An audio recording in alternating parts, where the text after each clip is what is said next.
Queridos, glória a Deus. Bem, os irmãos devem estar percebendo que o tema da nossa mensagem nesta manhã é Jesus Cristo, nosso irmão. Um título para mim um pouco diferente. Vocês geralmente conhecem os títulos que eu dou às minhas mensagens, né? Mas é porque esse título não é de minha autoria. Esse título foi a mensagem que o pastor Josué ministrou domingo passado, e uma mensagem maravilhosa. Quem ainda não assistiu, vá ao YouTube, assista. Uma mensagem gloriosa, enfatizando as questões orgânicas da nossa relação com o nosso irmão Jesus Cristo, e sobretudo as nossas relações, nós, eu, você, né? Enquanto também irmãos. Então, uma mensagem muito maravilhosa. E enquanto ele ministrava, eu tinha vontade de subir e pegar o outro microfone e ficar pregando junto com ele, né? Sabe quando você se empolga com a mensagem e ela começa a fazer parte de você? Aí, quando acabou a reunião, eu falei: Josué, eu acho que eu vou ministrar esse mesmo tema, se me permitir, como se fosse uma continuidade, né, do pensamento. Lógico que nós não combinamos nenhuma continuidade, mas eu queria aproveitar esse tema e trazer uma abordagem um pouco mais teológica da questão, até porque me parece que há dois problemas principais quando o assunto é filiação. Um que o Josué abordou na semana passada, e hoje eu vou retomar o pensamento, mas o outro também é de natureza teológica, né? Ou seja, eu vou fazer aqui algumas perguntas para vocês, e vocês tentam aí me dar uma resposta. Não, dá para você mesmo, para você refletir e pensar. Coloquei aqui em caráter de introdução as seguintes perguntas: por que nós temos dificuldade de reconhecer no outro o nosso irmão? Bem, quando você aqui no local de reuniões olha para o seu irmão que está ao seu lado, dê uma olhadinha para ele. Você vê o seu irmão? Tem um irmão aí do seu lado ou uma irmã? Ei, pessoal, tem ou não tem? Tá. Agora, por que você acha que essa pessoa do seu lado é sua irmã ou seu irmão? Porque te disseram. Então você aderiu a essa informação, sobretudo porque ela se parece com você, porque ela acredita nas mesmas coisas que você acredita. Como a pessoa compartilha teoricamente da mesma fé que você compartilha, está no mesmo ambiente de reuniões, então daí é meu irmão. Agora, existem laços de fato de fraternidade em relação a este que está aqui do seu lado? É a pergunta. Já muda a situação. Uma coisa é eu conceber que o Uziel é meu irmão. Agora, existem laços de fraternidade, efetivamente, ou é somente uma formalidade e uma convenção religiosa? Bem, falando daqui de dentro, já temos aí alguma dificuldade. Sim ou não, pessoal? Todo mundo tem que me ajudar, me acompanhar no pensamento. Então, a nossa dificuldade se dá mesmo dentro da mesma comunidade. Agora, e quando olhamos para as pessoas de outras comunidades, dificulta um pouco mais? Parece que essa fraternidade, essa irmandade fica um pouquinho mais distante, sobretudo se você olhar para algumas igrejas que tradicionalmente foram taxadas por igrejas chamadas seitas. Então você olha para um adventista com desconfiança, testemunho de Jeová, e começa a ficar pior ainda. Mas tá bom, eles ainda têm Bíblia, mas distorce, mas fica mais difícil. Mas no final das contas, o dogma prevalece e fala: não, são nossos irmãos. São nossos irmãos, amém, tá bom. Bem, sentimento de fraternidade vai complicando mais ainda, porque são de outras comunidades e de comunidades ditas suspeitas. Tá, e quando chega no católico, Aí o católico a gente pensa, não, esse aí não deve ser. Não deve, não tem cabimento. Afinal, nós éramos o quê? Outrora, católicos, né? A maioria das pessoas evangélicas eram católicas, ou de tradição católica, e se converteram à verdade, a Jesus, saíram da Babilônia, da idolatria, dos demônios. E aí nós sentimos agora dificuldade. Mas vai que alguém aí, eventualmente, diga, não, vamos aceitar os irmãos católicos, vamos aceitar os católicos como irmão, vamos aceitar, bora aceitar, pessoal.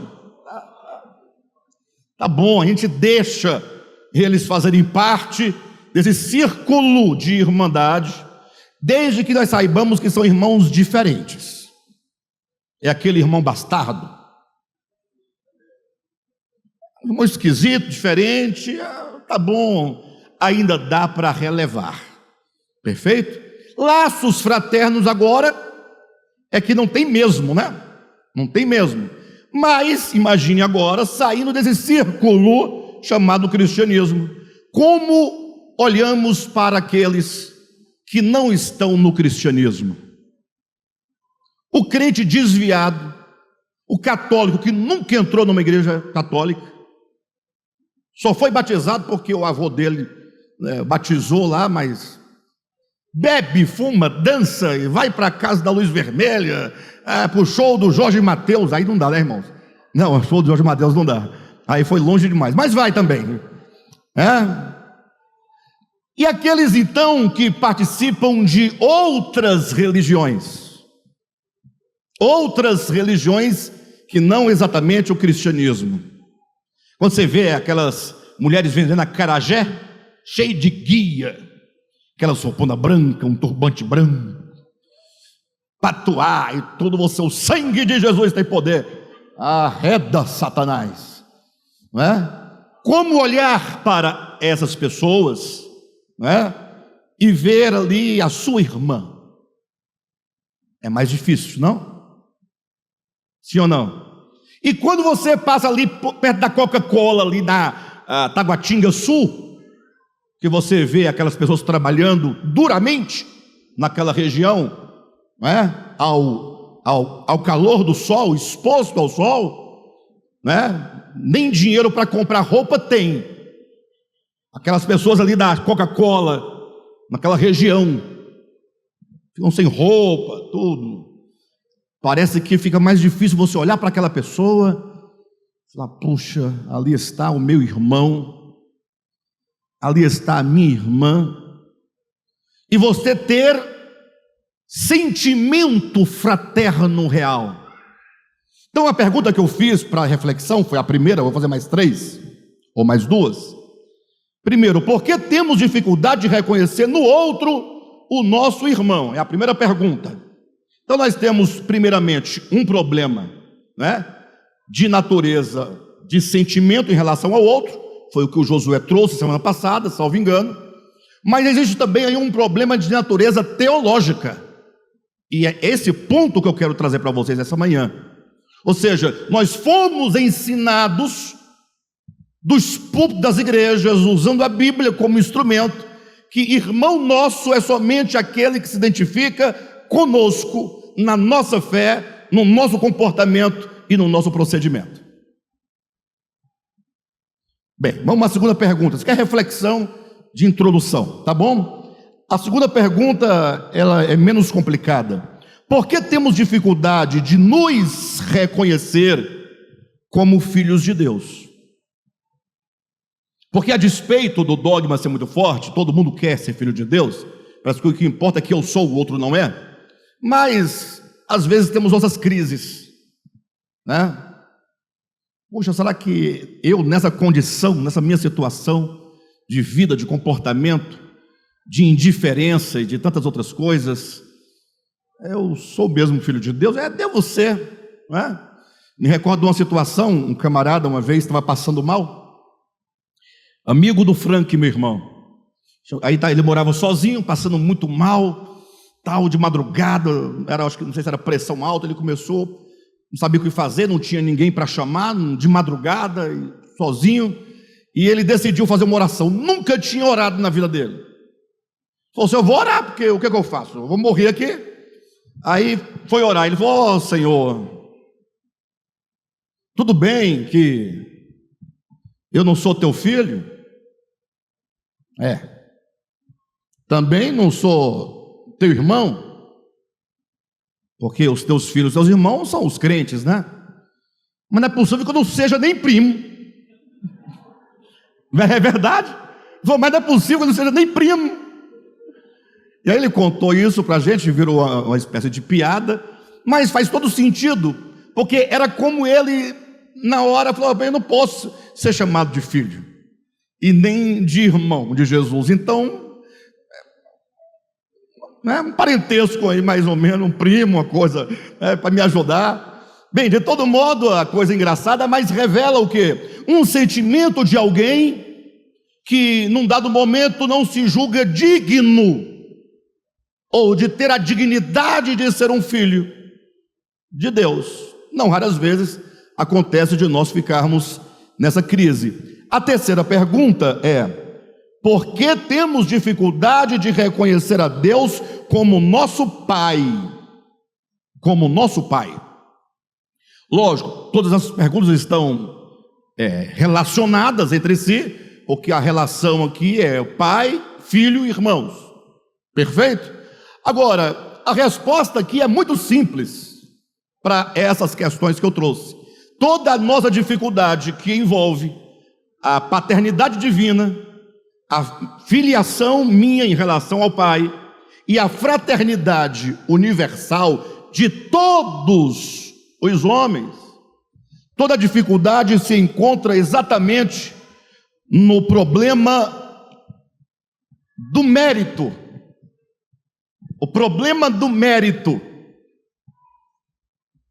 Teologicamente falando, se você perguntar para um cristão: você acha que o fulano de tal lá, do Hamas, ou fulano de tal lá da Rússia, ou fulano de tal, pega um nome bem cabuloso aí para... você acha que ele é seu irmão, ele é filho de Deus? Lógico que vão responder o que para você? O crente. Não pergunte para um ser humano não, porque pode ser outra resposta. Pergunte para um crente.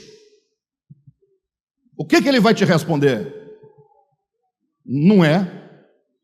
Ainda mais se for uma pessoa que participa de religiões duvidosas e etc., tal, que tem comportamentos que fogem muito da regra, da linha, dos bons costumes.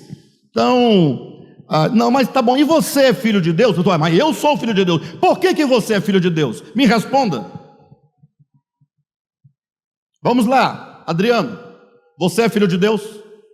Por que você acha que você é filho de Deus? Responde, por favor. Se não quiser também não tem problema, é só continuar calado. E eu vou saber que você não quer responder. Não adianta correr, Josué. Você acha que você é filho de Deus? Tá bom, tá bom. Andresa, você acha que você é filha de Deus? Deus é seu pai? Por que você acha que você é filha de Deus? Me dê uma razão. Quem quiser responder, levanta a mão. Eu queria até ouvir essa resposta. Você quer? Você foi gerado de Deus? Quando? Devapiano nato, devapiano raiz. Não, mas pare um pouco para pensar. Por que eu sou filho de Deus? Onde está aqui o mérito? Mérito de quê? Mérito em quê? Alguém vai responder: não, eu sou filho de Deus porque eu aceitei a Jesus como meu único e suficiente Salvador pessoal. Tá, e o outro que não aceitou? Não, aí não é. Então você tem uma vantagem.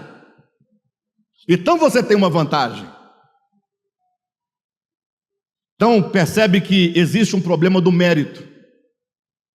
E o problema do mérito é tão grave que, enquanto a Rosirene, ela mantém uma boa imagem de acordo com os padrões estabelecidos, ela é filha de Deus. Mas se amanhã der um negócio na cabeça dela e ela mudar tudo, aí a filiação dela começa a ser colocada em dúvida. E por quê? Porque ela não mantém mais os padrões de bom comportamento. Então, o problema da cristandade passa por uma questão de mérito, de santidade pessoal, tendo inclusive a própria fé como sendo um mérito. Eu creio, eu tenho fé. É certo que existe uma outra corrente aí de pensamento que fala, não, tem nada a ver com isso. Não tem nenhum mérito. Os filhos de Deus só são, 8 pessoas e elas não têm nenhum mérito. Deus quis que elas fossem seus filhos. São os eleitos e predestinados, que Deus quis. Prestando ou não prestando, Deus quis, amou. E os demais? Não, Deus não amou os demais. Não amou, Deus os odiou, na verdade, a maioria, Deus aborreceu. Deus não ama a humanidade num sentido salvífico, Deus os criou para o sofrimento. É o que diz essa corrente de pensamento. Deus o criou para a condenação.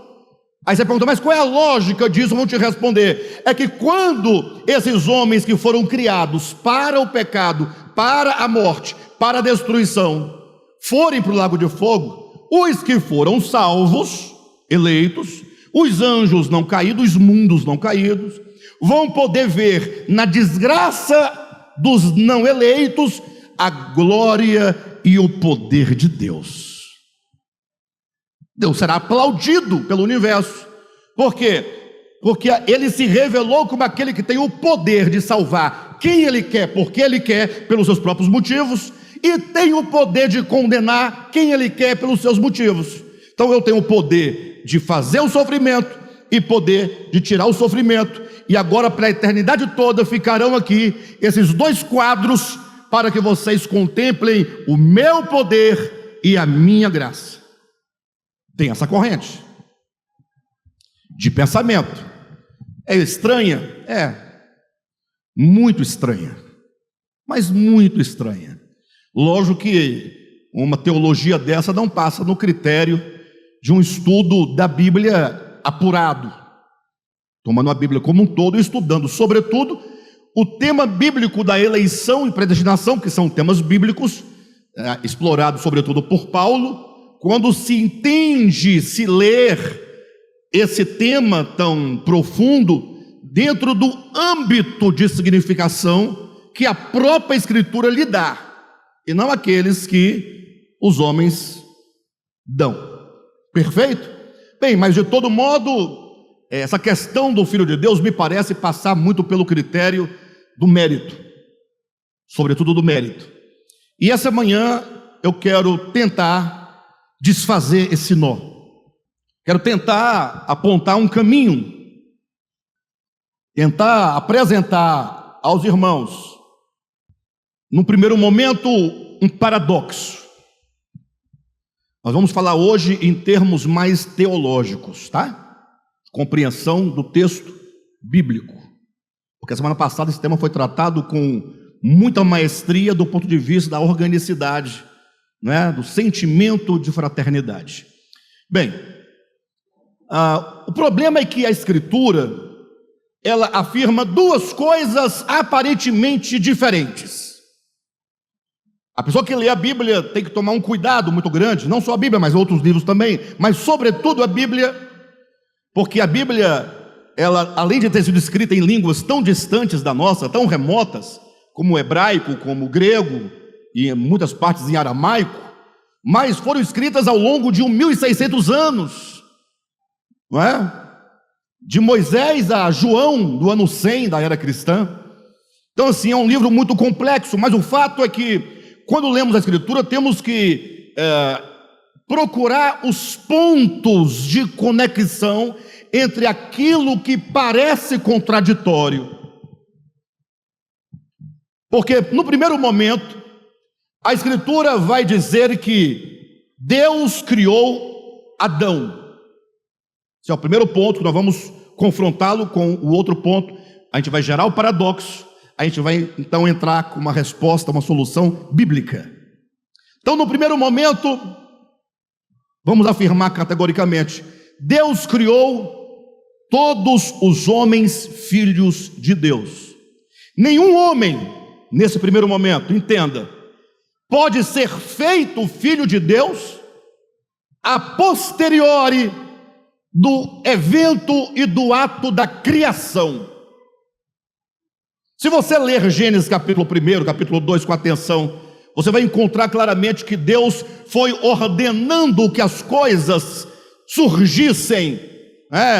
Surgissem de onde? Da terra, surgissem das águas, surgissem do ar.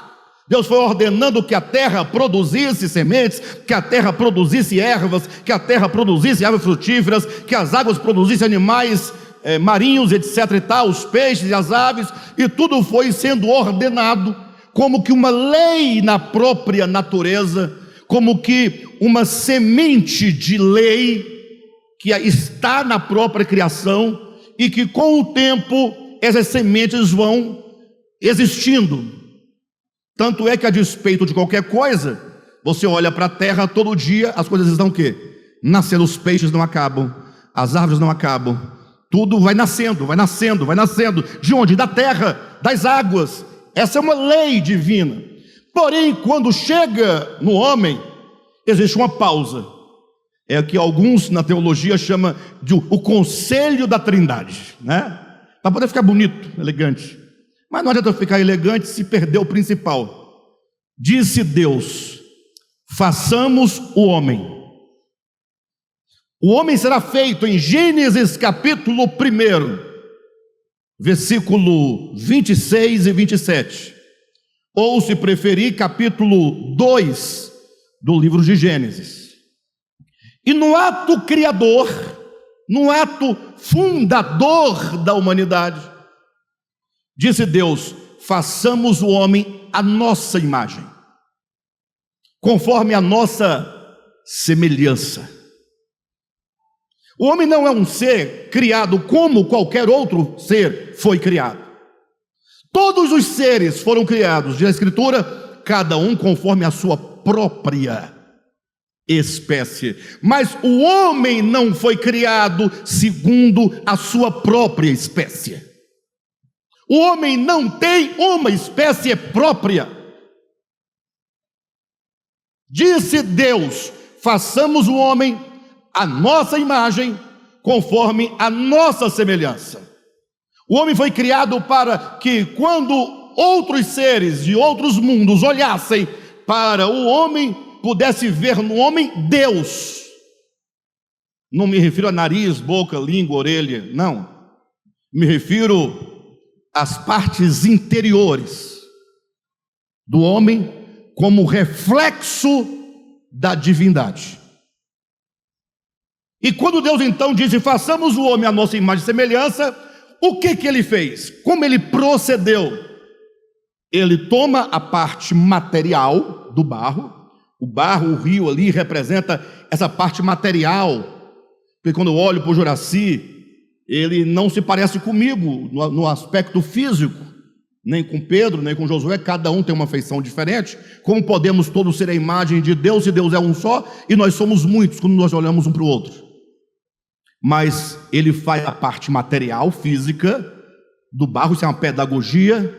Está lá o boneco inerte. Deus olha para um lado, olha para o outro. Esse é o momento crucial. Deus sopra nas narinas do homem o seu próprio espírito. No hebraico, o ruach divino se traduz como sopro, alento, ânimo, espírito. Na Septuaginta vai aparecer a palavra pneuma, espírito, porque Septuaginta é grego. Mas o que ocorre é que quando Deus sopra no homem, que é o momento que esse homem vai passar a existir, enquanto um sujeito, enquanto um ente, enquanto um ser, ele só é possível de existir enquanto um ser, porque tem algo dentro dele que o faz viver, que o faz existir, e esse algo é o Espírito de Deus. O problema nosso é que quando nós lemos passagens como Gênesis capítulo 2, que diz que Deus soprou nas narinas o fôlego de vida, a maioria interpreta que Deus soprou o vento. Esse vento que tem na rua, ou esse ar que você respira, ó. Aí eu pergunto, tem como Deus soprar vento para dentro do homem? Deus tem vento dentro dele? Gente, Deus não faz parte da criação. Deus está para além da criação. Logo, o vento, o oxigênio, tudo são coisas da criação. Deus não tem fôlego de vida no sentido de respiração. Deus não tem. Ele não tem isso. Deus é espírito. E quando então ele sopra para dentro do homem, o ruá, ele está soprando do seu ser para dentro do homem. Este é o momento que o homem recebe o Espírito de Deus, que ele vem à existência como um ser único, como um ser singular, e portanto, neste ato da criação, o homem, ele é feito filho de Deus neste ato da criação. Coloca para mim rapidamente Isaías capítulo 42, versículo 5. Vamos ler juntos. Olhem para cá. Assim diz Deus, o Senhor que criou os céus e os estendeu. Assim diz o Senhor que formou a terra e tudo quanto produz. Assim diz Deus, o Senhor, que dá. O que ele dá?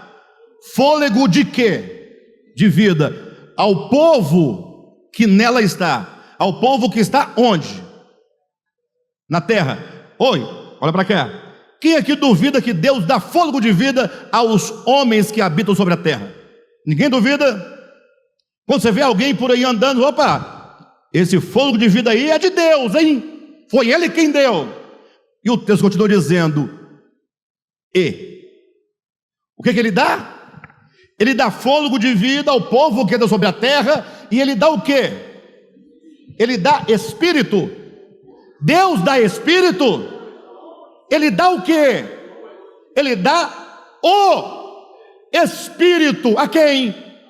Aos que creem em Jesus no Novo Testamento, segundo a teologia, aos que puderam alcançar o tempo em que o evangelho histórico seria pregado, aos cristãos, aos pentecostais, ao DEVAP. Ele dá o quê? Ele dá o Espírito aos que andam nela, aos que andam sobre a terra. Onde você viu um homem andando sobre a terra, você diz, olha, você recebeu o Espírito. Eu estou em Isaías, Antigo Testamento. O Espírito você recebeu. Olha para o seu irmão. Se quiser também, se não quiser, não olhe. Você não tem irmão mesmo? Você tem problema com seus irmãos? Eu sei. Mas, por incrível que pareça, a Dila recebeu o Espírito. No ato da criação. Alexandre, então, cada pessoa quando nasce recebe o Espírito? Não, Deus criou um homem só. A palavra Adão não é um nome próprio. Eu já deixei isso claro para vocês aqui. Adão quer dizer humanidade. Adão foi o nome que Deus deu a macho e fêmea. Macho e fêmea é uma unidade, osso dos ossos de um e do outro e carne da carne. Uma unidade capaz de crescer e de multiplicar-se. Crescer e multiplicar-se. Então, quando Deus criou o homem, que Ele sopra o seu próprio Espírito, Ele concede o seu Espírito, a humanidade recebe o Espírito de Deus na ordem da criação. Mateus capítulo 6, versículo 9. Rapidamente, que hoje tem muito texto para ler. Portanto, vós orareis assim. Dá uma pausa aí.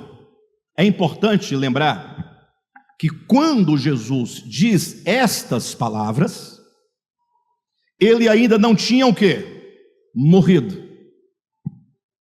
E também não tinha, obviamente, ressuscitado.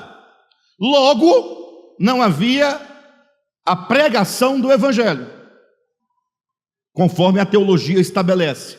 Porque a teologia convencional vai dizer: o homem não é filho de Deus, ele se torna filho de Deus quando ele ouve o Evangelho acerca da morte e ressurreição de Jesus. Se ele aceita esse Evangelho, aí ele se torna um filho de Deus.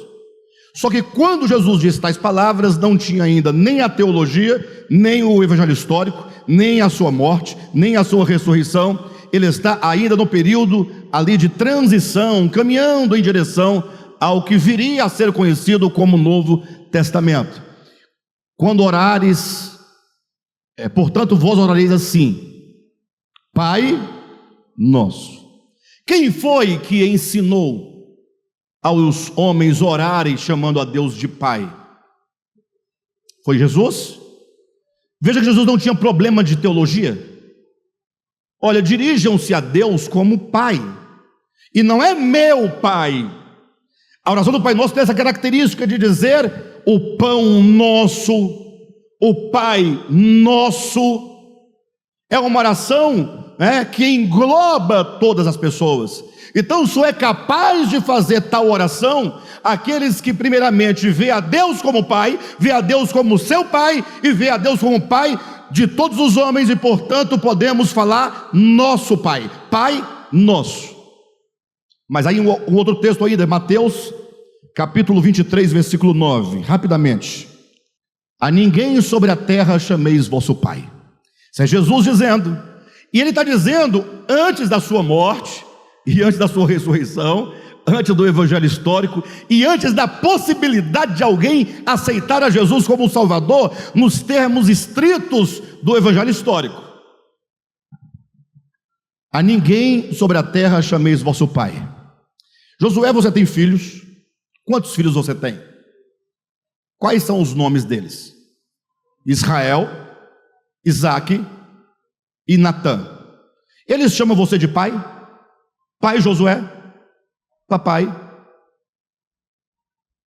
Jesus disse: a ninguém sobre a terra chameis de quê? Vosso pai. Rosirene, você tem pai? Qual é o nome dele? Manuel. Você o chama de pai? Nós temos um problema aqui. A ninguém sobre a terra chameis vosso pai. E todos nós ou tivemos pai, ou temos pai, e os chamamos de pai, ou os chamamos de pai. Mas de repente a mesma e a própria Bíblia em outro lugar vai dizer assim: olha, palavras de Deus: honra a teu pai e a tua mãe. Deus fala uma coisa aqui, fala outra lá, ele não decide o que ele quer. Não, o ensinamento é muito simples, é que esse pai que nós temos terreno, a quem devemos honrar, num princípio mais sublime, eles são representações ínfimas do verdadeiro pai. Deus, quando nos fez pais, Ele nos fez como representantes, como figuras, como símbolos do verdadeiro pai. Logo, o pai terreno representa o pai celestial, o pai da terra, ele representa o pai eterno, o pai verdadeiro, o pai de fato. Agora, veja que quando nós geramos filhos, nós não os geramos por uma capacidade nossa, mas sim uma capacidade divina em nós, que nos possibilita nós multiplicarmos a nossa descendência. Agora Deus, quando Ele faz os homens seus filhos, Ele gera de fato,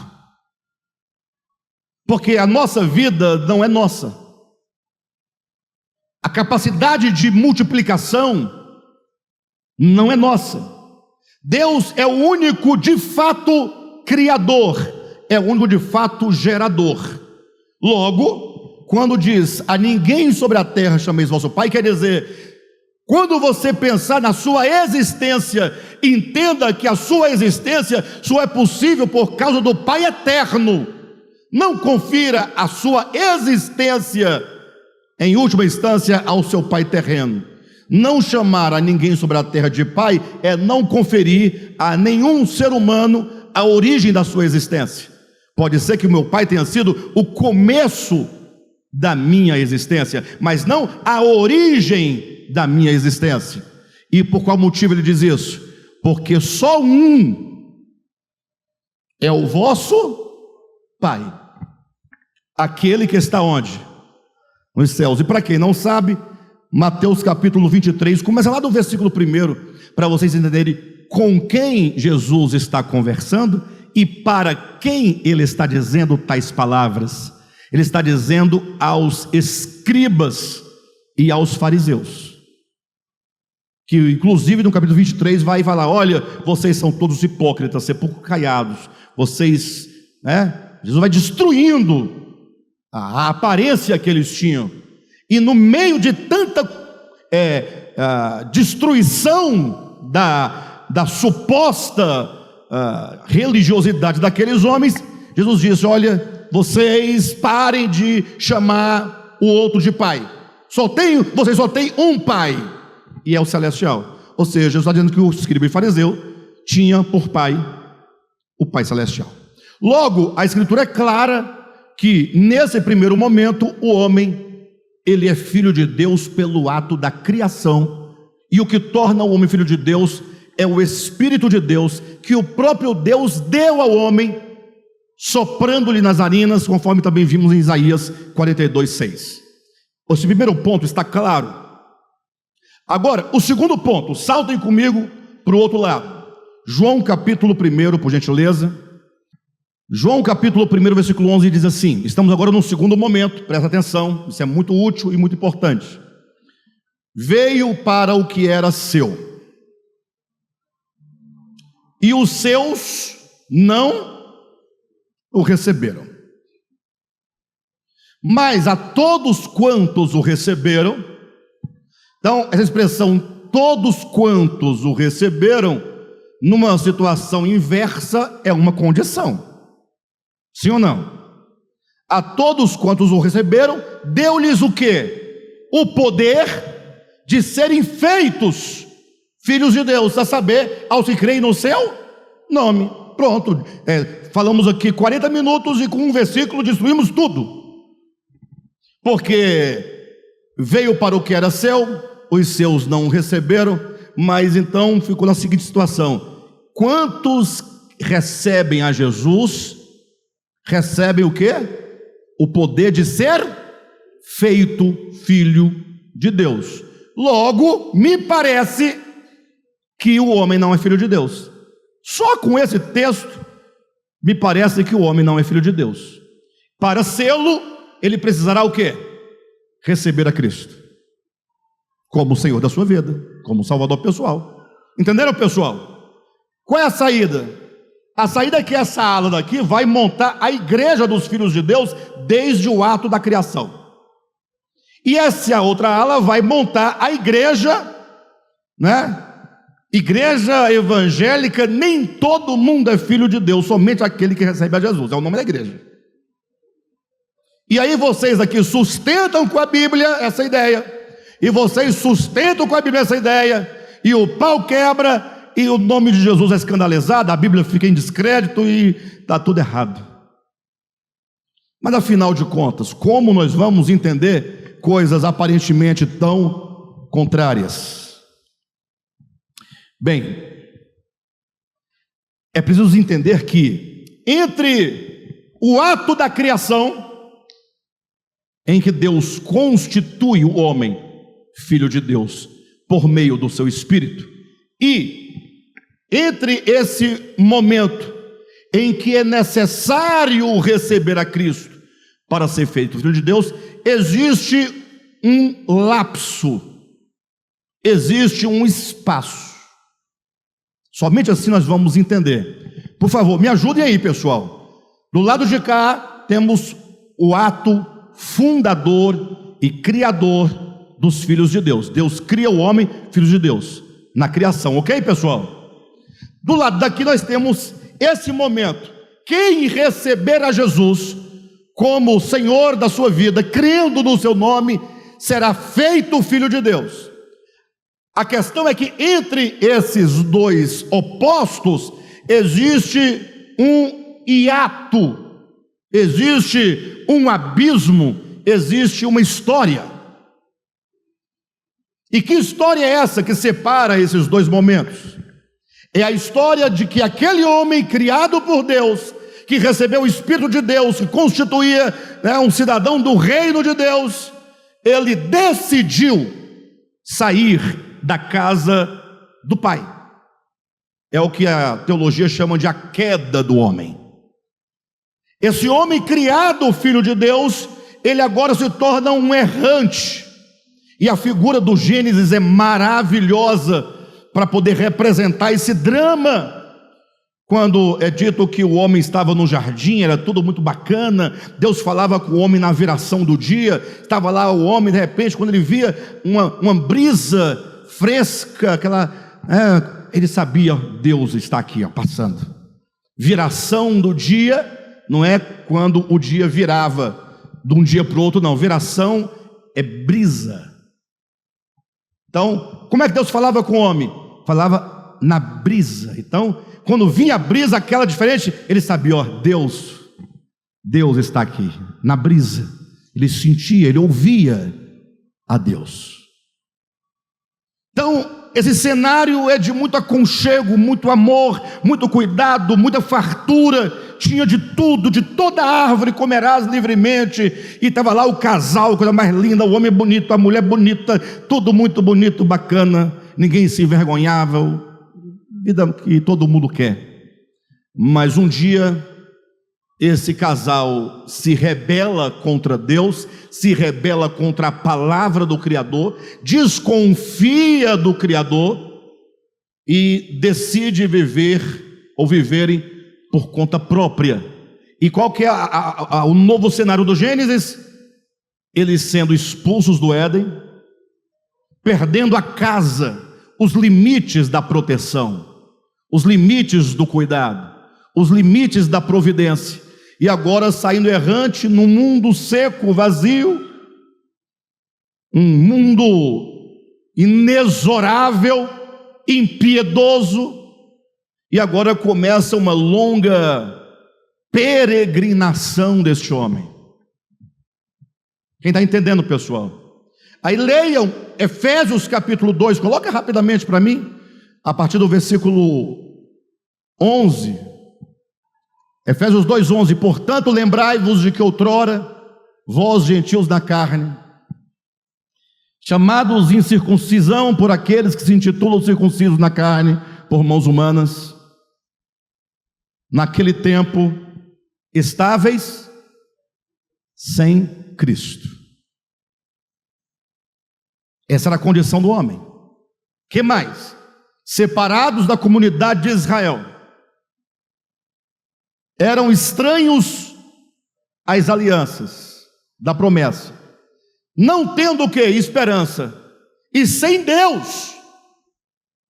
Essa é a descrição do homem peregrino, do homem errante, andando sem Deus, andando sem esperança, andando sem promessa, andando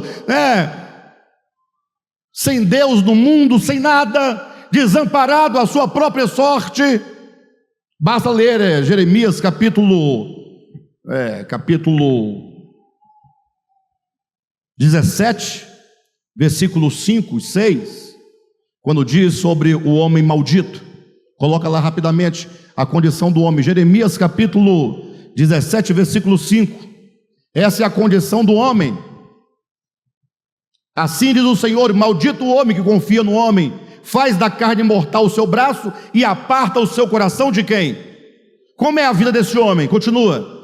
Porque será como o arbusto solitário no deserto.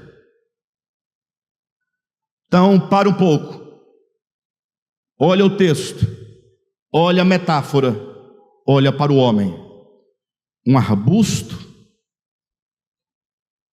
solitário no deserto. Gente, não tem imagem melhor para falar do homem, da sequidão do homem, do sofrimento do homem, do abandono do homem, do desespero do homem. Como um arbusto solitário no deserto, e não verá quando vier o bem. Antes, esse camarada morará nos lugares o quê? Secos do deserto, na terra salgada e inabitável. É a condição da humanidade sem Deus, desesperada, tentando com os seus próprios braços construir a sua segurança, o seu futuro, a sua saúde, os seus laços, os seus relacionamentos. E quanto mais o homem se esforça, é como que tentando encher uma cisterna furada, trabalhando para encher e guardar água, mas quanto mais você coloca, mais a água se perde. E o homem, portanto, é um ser insaciável, porque nada que ele adquire, que ele conquista, resolve o seu problema interior. É um filho, porque no ato criador de Deus, Deus o fez o quê? Filho. É um filho rebelde, é um filho que, como filho pródigo, disse: pai, dá-me a minha vida, que eu quero viver a minha vida. A palavra bens lá em Lucas, na parábola do filho pródigo, é bios. Então, literalmente, ele disse: pai, eu quero a minha vida, que eu vou viver a minha vida. Sai agora o menino de casa, imagine a imagem, caminhando cada passo no sentido oposto, ou contrário da casa do pai, indo em direção a uma terra distante. E é assim que acontece com todos nós, com todos os homens. Quando falava de Caim, Caim retirou-se da presença do Senhor e foi habitar numa terra distante, chamada o quê? Nod. Então agora aquele filho da parábola, que representa o homem, que é o filho pródigo, que é um filho peregrino, que é um filho andarilho, que é um filho errante, ele agora acha que ele vai sobreviver, vai subsistir. E vocês conhecem a história desse filho, que depois de ter gasto tudo, depois de ter experimentado toda sorte de prazeres, chegou a um estágio de miséria tão profunda, que agora estava ele a cuidar de porcos. Um senhor que exercia autoridade sobre ele, lhe negava inclusive comida, e querendo o pródigo comer, a comida dos porcos não lhe era permitida. Chegou no fundo do poço. Essa parábola constrói esse lamaçal, esse chiqueiro, essa condição de miséria, para dizer: é assim que está o homem fora da casa do pai. A pergunta é: filho ou não?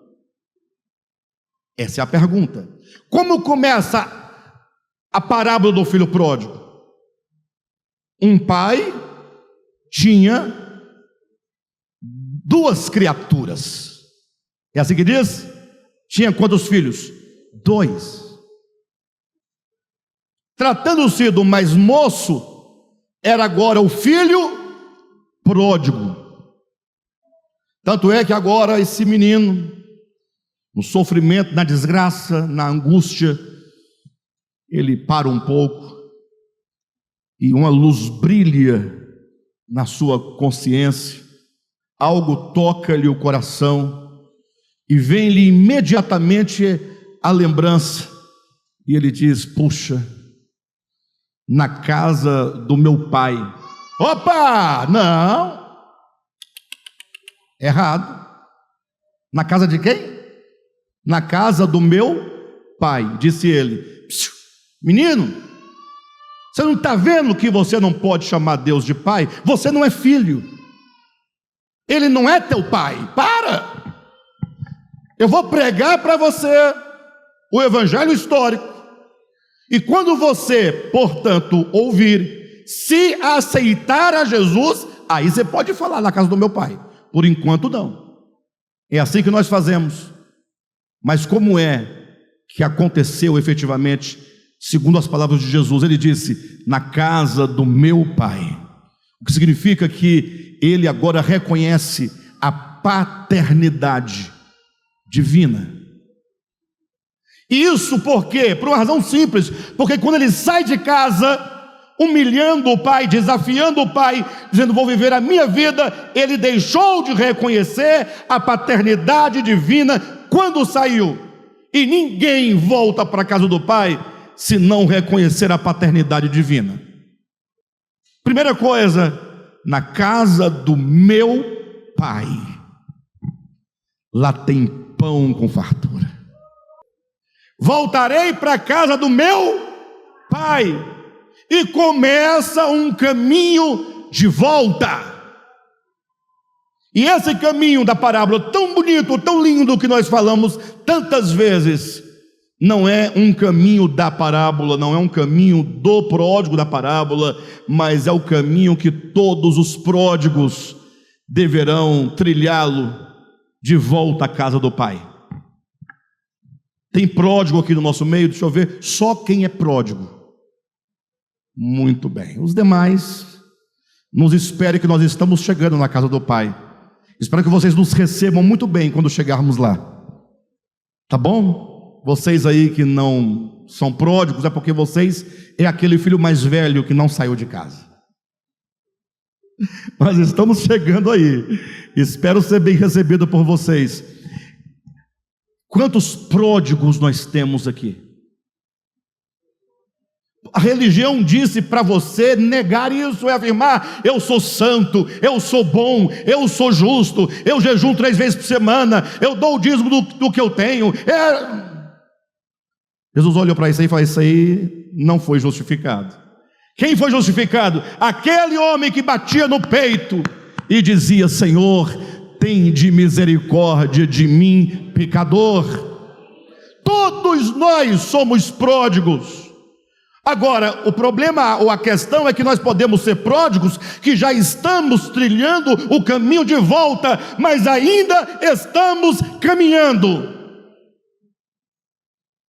No caminho, o filho se deparou com um problema teológico. No caminho ele pensou: puxa, mas não vai dar certo. Não vai dar certo, o pai não vai receber. Afinal, se ele colocar na ponta do lápis o que eu gastei e não tenho como devolver, e se ele for considerar ainda a desonra, a mágoa, o ferimento, a desonra que eu...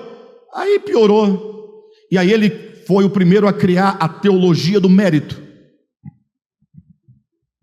Ele foi o primeiro a criar a teologia do mérito, dizendo: já sei, vou dizer ao meu pai: tudo bem, eu sei, reconheço, não sou digno de ser chamado teu filho. Poxa, o cara é inteligente. Então, primeiro ponto da teologia do mérito: não sou digno. Já, mas não parece que é o contrário? Se acha digno? Calma, ele vai colocar a condição agora. Aceite-me, então, pelo menos como um de seus empregados: eu vou trabalhar para o senhor. Me aceite na condição de eu trabalhar, mas me aceite, eu vou trabalhar. Não precisa me tratar como filho, não precisa me receber como filho, não tenho essa dignidade, mas eu vou poder ficar aí perto da mesa, comendo as migalhas, aí é muito bom, até o que cai da mesa é coisa muito boa. Eu vou trabalhar, me aceite como trabalhador. Ele falou: pronto, está feito, eu vou trabalhar e vou ter a dignidade de estar pelo menos dentro das portas da casa do meu pai.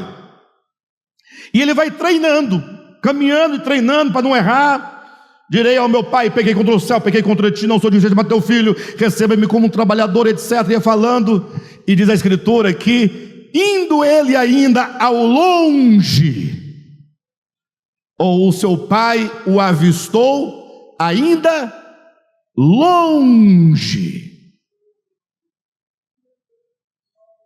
É aquele pai que eu imagino toda tarde ia para porteira da fazenda, que dava para aquela estrada distante, e ficava olhando. Todo dia escurecia, não vinha, voltava. No outro dia, quando escurecia, lá ia olhar novamente. Um dia ele viu que alguém vinha, e diz o texto que de longe ele reconheceu o seu filho. O que ele fez? O pai, avistando o seu filho de longe, correu ao seu encontro. Mas no pai correndo, porque o pai não conseguiu, ali suportar, ter que esperar o filho chegar. O pai foi ao encontro para diminuir a distância e abreviar o abraço.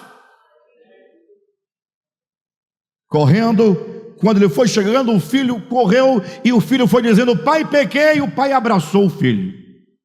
E o filho dizendo: pequei contra o céu, pequei contra ti. Ele: filho, calma. E o pai beijou o filho. Não, pai, é porque é o seguinte, eu vou trabalhar com o senhor aqui, tal, uma coisa ou outra, fazer um servicinho tal. Ele diz: filho,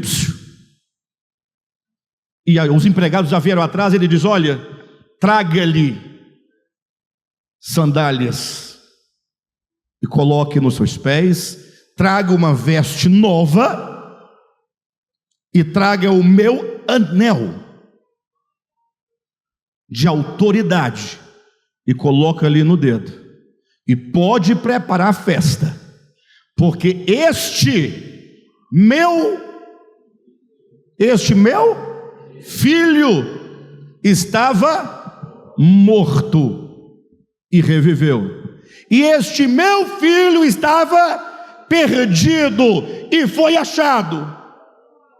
Este que volta é filho, porque foi feito filho, e mesmo na miséria era filho, só que agora é um filho que retorna. E está lá a festa acontecendo, música, danças, vinho. Talvez tivesse cerveja também, não sei, mas imagino que tivesse pelo menos uns 10 camburões daqueles grande, chopp Brahma. Todo mundo feliz. De repente vem alguém, o irmão mais velho vai vendo aquele barulho, estava no campo, ele estava trabalhando, olha a teoria do mérito aí, a teoria do mérito, trabalhando no campo, chegando cansado, plena segunda-feira.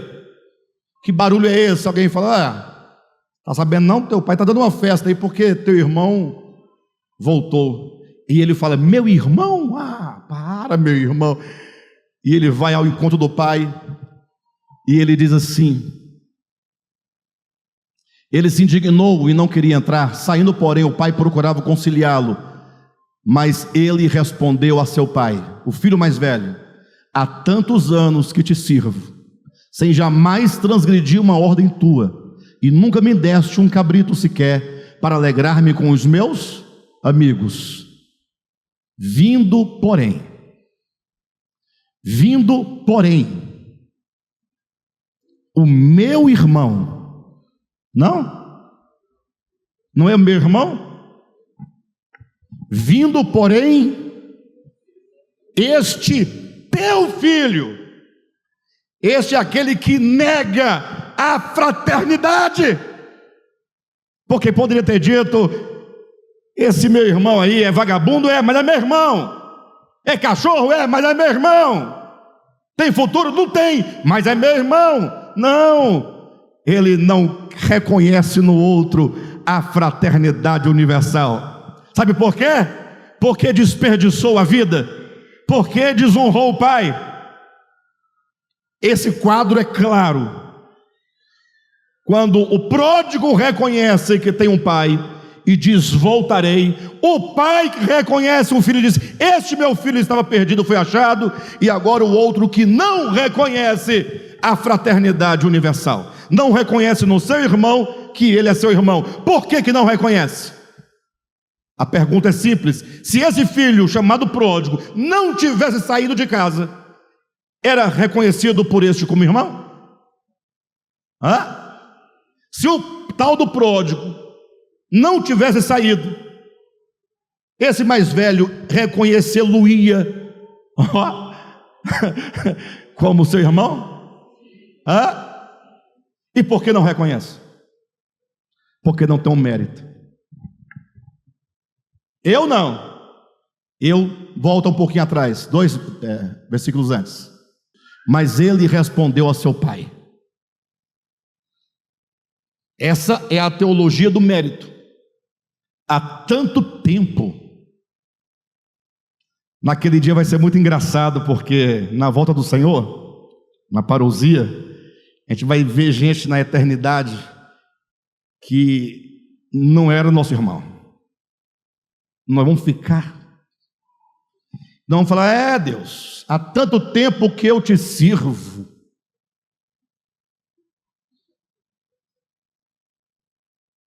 Mas qual a diferença? Essa é a ideia. Sem jamais transgredir uma ordem tua. Agora, este teu filho, ele pode até ser teu filho, mas não é meu irmão. O fato é que entre o ato criador e gerador de Deus, que faz o homem seu filho lá na criação, e todo aquele que nele crê recebe o poder de ser feito, tem esse espaço do homem que se tornou, que sendo filho, tornou-se peregrino, e na sua peregrinação, na sua desonra, na sua injustiça, nos seus pecados, olhando para aquele filho lá naquela desgraça que ele estava vivendo no meio dos porcos, sujo, fedendo, quem olhasse assim, viria naquele menino o filho daquele homem rico. O que aconteceu com o filho criado por Deus, que se tornou pródigo? Ele perdeu a dignidade de filho. Ele não deixou de ser filho. Ele perdeu a honra de filho. Ele perdeu a autoridade de filho. Ele perdeu a posição de filho. Posição, porque ele negou a si mesmo a própria paternidade divina e a sua própria filiação. É um filho fora da posição de filho. Por isso que agora, voltando para João capítulo 1, versículo 12, nos fica claro, quando ao ler esse texto: mas a todos quantos o receberam, deu-lhes o poder de serem feitos filhos de Deus, a saber, aos que creem no seu nome. Essa palavra deu-lhes o quê? O poder. O que o homem que crer em Jesus recebe? Recebe o poder. Então, esse filho pródigo, ele vai voltando para a casa do pai, não vai? E quando ele chega, que o pai lhe abraça, que o pai lhe beija, ele recebe o quê? O poder. Calça a sandália nos seus pés, dê a ele uma veste nova. E o detalhe, coloca-lhe no dedo o anel. Essa palavra poder Se você ler essa palavra no texto grego, exousia, né? Pelo menos eu falo assim, significa autoridade, significa posição de governante. Ou seja, o errante está lá, veio Jesus. Aí Jesus fala: todos vocês, filhos de Deus, embora pródigos, olhem para mim, eu sou o caminho, eu sou a verdade, eu sou a vida. Eu vim dizer para vocês que a esperança, para todos vocês que um dia saíram da casa do Pai, vocês são filhos e precisam, portanto, crer em mim, crer na minha palavra e crer no meu nome. E se vocês assim o fizerem, não como recompensa, mas como resultado, você readquire a posição de filho de Deus. Ou seja, toda a necessidade do homem não está no que ele é, está no lugar onde ele se encontra. Deus quer nos trazer de volta à posição de filhos. Eu vou usar meus 15 minutos finais lendo com vocês Romanos capítulo 8, versículo 18 em diante. Bem, entendemos então que a solução entre esse suposto paradoxo, o homem foi criado filho, mas tem que ser feito filho. O problema não é ser feito, é receber de volta a posição e a autoridade de filho. Quando você olha, por exemplo, o Silas Malafaia, você vê um filho de Deus? Pode falar, é lógico que você vê. Não vai julgar agora, vai. Numa mensagem dessa vai emitir julgamento. É um filho de Deus, lógico, pregando, terno, gravata, na igreja, Jesus, Bíblia. Se ele não for filho de Deus, ninguém mais é, perfeito? Agora, quando você olha, digamos, me ajuda aí, uma coisa bem diferente. Não, vamos pegar aquela do Brasil, a Anitta.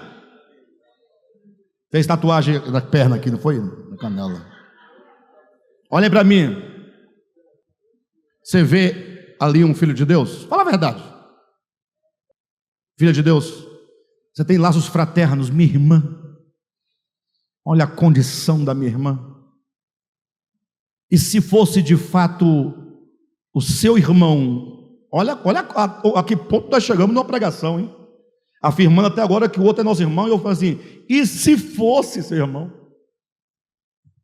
Quem entendeu? Por que se fosse? Porque não é. Nós falamos que é, agora não é mais. O fato é que mas é que nós aqui não temos a disposição. Mas se você sentisse os laços fraternos mesmo, de amor, e você visse, você teria algum ânimo de se dirigir para ajudar essa pessoa em algum sentido, orar por ela, abençoá-la, interceder por ela, clamar pela vida dela? Ou nós passamos o dia inteiro falando mal das pessoas, apontando, acusando, manda esse para o inferno, manda esse para os quintos, manda aquele para a casa de Raabe, né? A questão é que, independentemente da aparência, todos precisam retornar à casa do Pai para readquirir o quê? A autoridade, a posição de filho. Logo, não podemos falar em termos reais de que alguém se tornou um filho, mas ele foi reabilitado.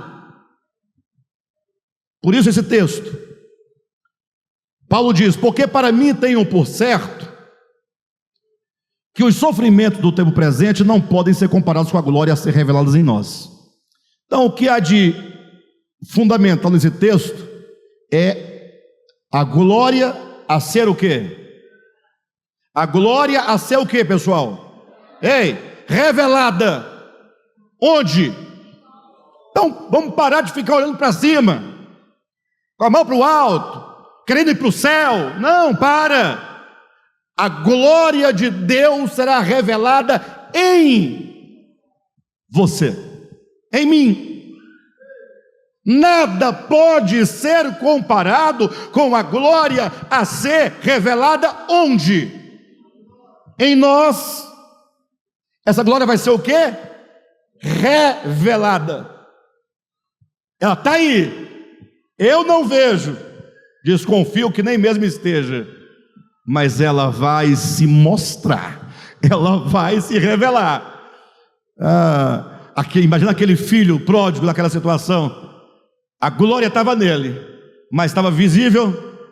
A aparência é de que ele não era, mas aquela glória haveria de se manifestar. Porque para mim tenho por certo que os sofrimentos do tempo presente, pode seguir adiante, próximo versículo. A ardente expectativa da criação, agora começou. A ardente expectativa da criação aguarda o quê? A revelação de quem? Dos filhos de Deus. Dá uma pausa, versículo anterior, nós temos o quê? A revelação da glória em nós. Pedro, fique em pé aqui, por gentileza, rapidinho, o tempo está curto. Você vai guardar a revelação da glória de Deus em mim, em você. O que vai ser revelado aqui nesse versículo de número 18? E está em quem? Nele. Tem uma glória aqui dentro? Vai ser revelada? O que vai ser revelado aqui nele? A glória. Cleitinho. Te peguei dessa vez. Aqui desse lado de cá, por gentileza. Isso. Aqui vai ser revelado o quê? Nele? Tem uma glória aqui. Vai ser revelada, não vai? Eita. Isso aqui não é o Pedro, tá? É o homem. É o primeiro estágio. A glória está nele, só que não dá para ver.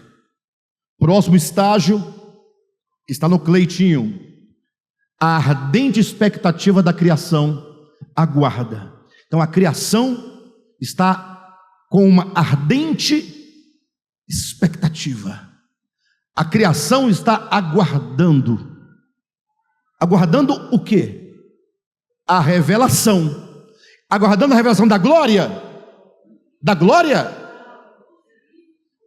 Lê o texto. Aguarda a revelação dos filhos. Ô filho, você precisa se revelar como tal. Ô Cleitinho, olha para mim aqui. Você é um filho, mas está oculta essa filiação. Nós não vemos essa filiação.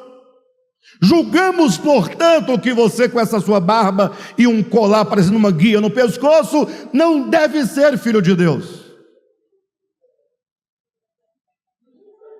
Tinha que ter trazido a loura para cá no lugar toda tatuada, as guias no pescoço, umas coisas. Tem que trazer aqueles que não parecem. Mas está aqui o homem criado, e neste homem Deus colocou a glória dentro dele. É o sopro divino, é o Espírito divino que precisa se revelar. E é esse Espírito divino, que é a glória divina, é que faz dele o quê? Filho. Só que nesse estágio, sendo filho, ninguém consegue vê-lo como filho. Por isso que o versículo diz que a ardente expectativa da criação aguarda a revelação dos filhos. Filho, você precisa se revelar. Uziel, a criação está aguardando você se manifestar, filho de Deus. É se manifestar, não é se tornar, não. É manifestar. A glória já está aí dentro desde o início. A criação está aguardando por nós. Agora a má notícia é que essa manifestação começa pela igreja. Coitada da criação, né?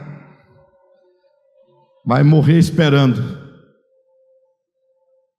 Vocês não estão entendendo não, né? Isso é grave. Isso é grave. A criação está dizendo para nós, clamando. Quando você vê um cachorro sofrendo, um animal morrendo, uma flor morrendo, uma árvore sendo derrubada, a inundação lá no Rio Grande do Sul, tanto sofrimento da humanidade, é o clamor da criação dizendo: enquanto os filhos de Deus não se revelarem como tal, o que vai acontecer? Pois a criação, Josué, você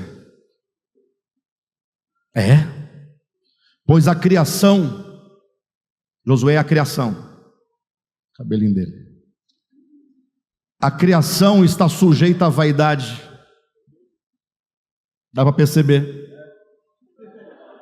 Criação está sujeita à vaidade. Sabe o que é vaidade na Bíblia, queridos? Não é brinco, batom, não. Vaidade é aquilo que não era, veio a ser e está desaparecendo. Tudo aquilo que vem e vai, que morre. Então a criação está assim, ó.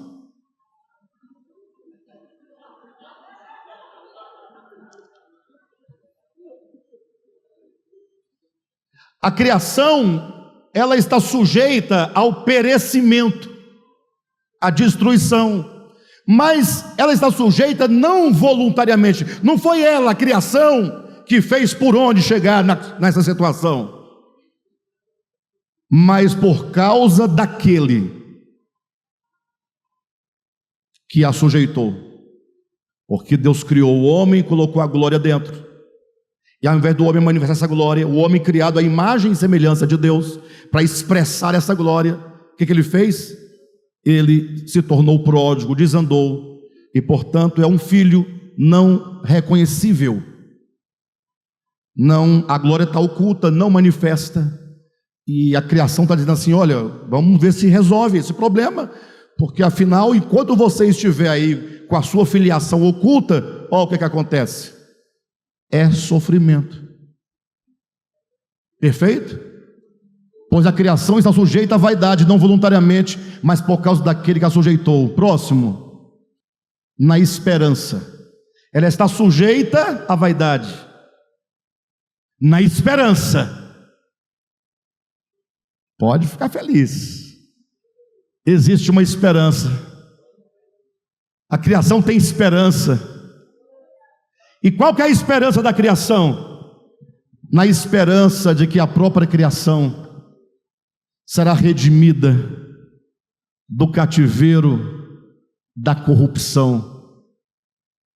E quando então a criação for libertada do cativeiro da corrupção, isso acontecerá para quê?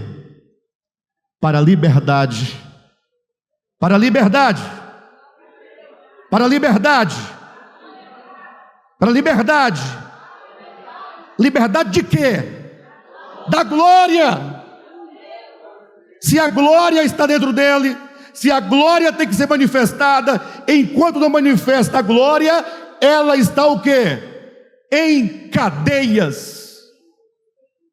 A glória está em cadeias.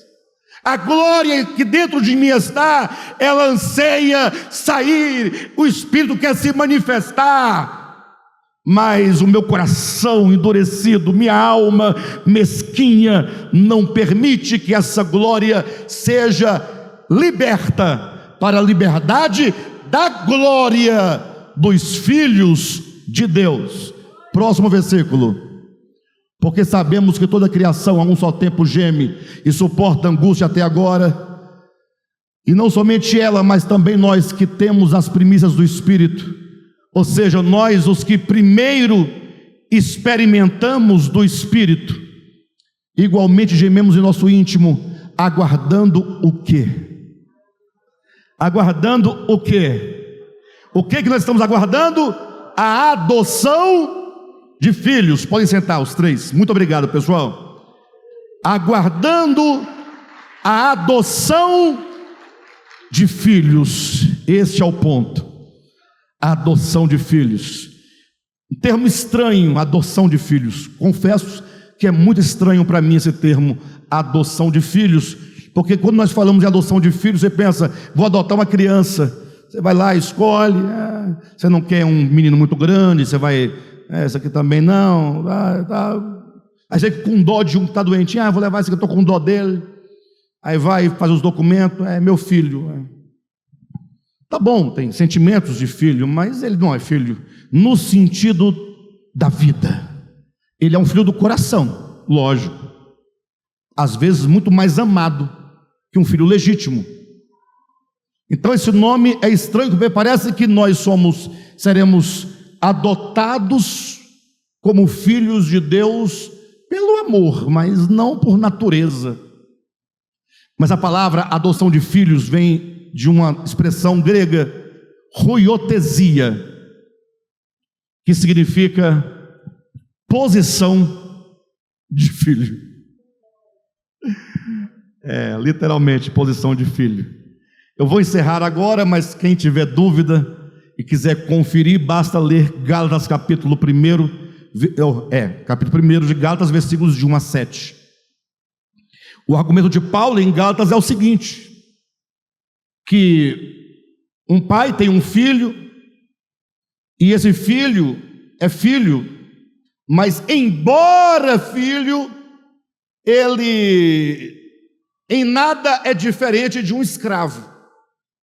Essa é a sacada. Eu vou ler com os irmãos. Quem quiser levantar pode ir, fica à vontade. Eu vou ler porque se eu não ler isso aqui, queridos, olha, eu não vou ficar doente. Eu vou querer voltar semana que vem com a mesma mensagem. Vou parar no mesmo lugar.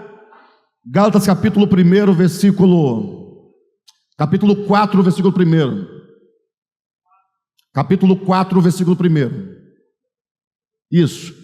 Digo, pois, que durante o tempo em que o herdeiro é menor, quem é menor? O herdeiro. Quem é o herdeiro? Filho de quem? Filho do pai. O pai tem um filho, esse filho é o herdeiro da sua herança, sim ou não? Mas enquanto esse herdeiro é menor, em nada difere de quê? Pronto. É um filho e herdeiro.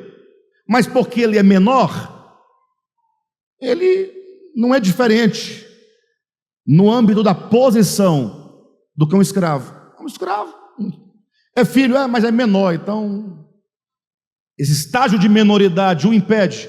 Ele não tem autoridade de filho, é filho, mas tem que crescer. Continuando, mas está sob tutores e curadores até o tempo pré-determinado pelo pai. Assim também nós, quando éramos menores, estávamos servilmente sujeitos aos rudimentos do mundo. Vindo, porém, à plenitude do tempo, Deus enviou o seu filho nascido de mulher, nascido sob a lei, para resgatar os que estavam sob a lei, a fim de que recebêssemos o quê? A ruiotesia. Recebêssemos o quê? A adoção de filhos. Recebêssemos o quê? A posição de filhos. Ou seja, éramos filhos menores, mas chegamos na plenitude do tempo, o Senhor vem e nos eleva na maioridade e nos coloca na posição de filhos. E porque sois? Tem um motivo. Porque sois filhos. Enviou Deus ao nosso coração o Espírito do seu Filho que clama, Abba, Pai. A pergunta é simples. Você recebeu o Espírito do Filho de Deus? O Espírito de Jesus Cristo? Nosso irmão? Você recebeu? Por quê? E porque sois? Essa é a razão. Porque você é filho, é que você recebeu o Espírito do seu Filho. Você recebeu o Espírito do Filho de Deus? Por quê? Agora a segunda pergunta, mas se você é filho, que necessidade tem de você receber o Espírito do Filho de Deus, se você também é filho? Você é filho? Jesus Cristo é filho? Vocês são irmãos? Então você vai receber o Espírito de Jesus, seu irmão. Ele é o Filho de Deus. Você é o quê? Você vai receber o Espírito do Filho de Deus. Mas você já é filho de Deus. Mas porque você é filho, você vai receber o Espírito do Filho. Por quê? Gente, quem entendeu a pergunta que eu fiz? A primeira pergunta é: por que nós recebemos? Não, se você recebeu o Espírito de Cristo, por quê? Porque somos filhos. Segunda pergunta: e por que você, sendo filho, precisa de receber o Espírito do Filho, se você é filho? Simples, olhem para mim. Quando aquele filho pródigo saiu de casa, ele reconhecia a filiação. Quando ele saiu de casa, ele falou: dá-me a minha vida. Quando ele estava gastando lá no mundo, ele reconhecia o pai, a paternidade divina. Então ele precisava de quê? De cair em si, de reconhecer. Aí Deus olha e fala assim: eu vou enviar o Espírito do meu Filho, Jesus, que é o Filho em obediência, é o Filho em amor, é o Filho em submissão, é o Filho excelente, é o Filho perfeito, é o Filho que ama o Pai. Jesus é o único Filho de Deus perfeitíssimo em todos os sentimentos em relação ao Pai. Então é esse Espírito perfeitíssimo de Filho de Deus que vai lá no Filho de Deus. O Filho de Deus vai receber o Espírito perfeitíssimo do Filho perfeitíssimo de Deus, para que o Espírito de Jesus, que se entende perfeitamente Filho de Deus, no Filho de Deus possa começar a clamar lá dentro do Filho de Deus: Pai. O Filho de Deus, dentro do Filho de Deus, começa a clamar: Abba, Abba. Se o Espírito de Jesus, nosso irmão, que é o Filho por excelência, perfeitíssimo, que em relação ao Pai nunca teve, não tem e não terá nenhum tipo de sentimento diferente, é o Filho que reconhece plenamente a paternidade divina e a filiação divina nele. É este Espírito de Jesus que vai até os filhos de Deus que não reconhecem a paternidade divina, e de dentro dos filhos de Deus, esse Espírito de Jesus começa a clamar: Abba. Então, quando você começar a sentir algo diferente, algo te voltando para Deus enquanto Pai, saiba que é Jesus clamando dentro de você. E aí você começa a ouvir esse clamor, a sentir esse clamor. Daqui a pouco você está junto com o clamor, dizendo: Abba, Abba. E você então começa a dizer como filho: voltarei para a casa do meu pai. Amém? Bem, só para fazer a oração final com os irmãos, eu escrevi o seguinte: atenção, o reconhecimento, para mais ou para menos, nós temos algum reconhecimento sobre a paternidade divina, temos? Sobre a nossa filiação e sobre a fraternidade dos irmãos universal, só que pode ter para mais ou para menos, porque isso é gradual, sim ou não? O reconhecimento para mais ou para menos sobre a paternidade divina, a filiação, a fraternidade universal, esse reconhecimento depende da distância em que nos encontramos da casa do Pai. Se você olha e você não consegue ver seus irmãos aqui dentro, ou onde quer que seja, os irmãos palestinos, os irmãos israelenses, os irmãos ucranianos, os irmãos todos, se você não consegue ver, se você ainda está cheio de demanda, de disputa, de facção, de tribulação, de perseguição, de acusação, de números, isso aponta para quão distante você está da casa do Pai.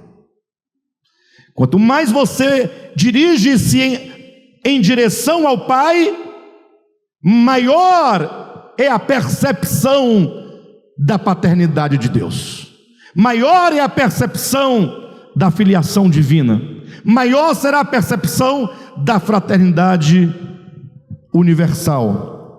Quanto mais retomamos o caminho de volta, realizando progressivamente a nossa adoção de filhos, mais reconhecemos a filiação, a paternidade divina e a fraternidade universal.